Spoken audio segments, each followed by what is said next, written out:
Bien.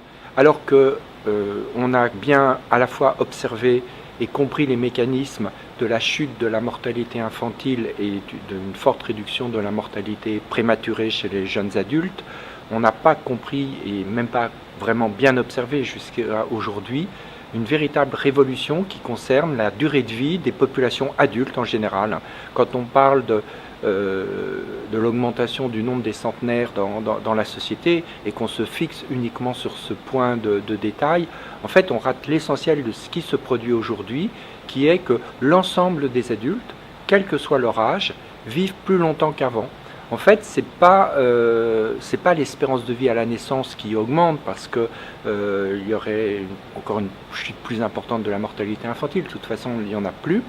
Ce n'est pas tout simplement l'émergence comme ça de façon mystérieuse de centenaires ou de super centenaires. C'est tout simplement que l'ensemble de la distribution des durées de vie qui traditionnellement était centrée autour de 70 ans, qui était l'âge commun au décès des personnes âgées, eh bien, se déplace vers des âges de plus en plus élevés en emmenant avec lui l'ensemble de la distribution, c'est-à-dire à la fois les premières personnes qui vont mourir finalement quelque part à cause d'un vieillissement peut-être un peu accéléré vers l'âge de, disons, 60 ans ou 65 ans, et puis les derniers, ceux qui vont mourir le plus tard. Vous voyez, c'est un peu comme une vague.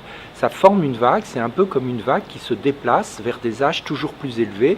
Et donc, dans le fond, aujourd'hui, l'émergence des super centenaires, des gens qui ont 115 ans ou même plus, c'est tout simplement le petit bout, la fin de cette vague qui autrefois se situait vers 100 ans et qui avant se situait vers 90 ans.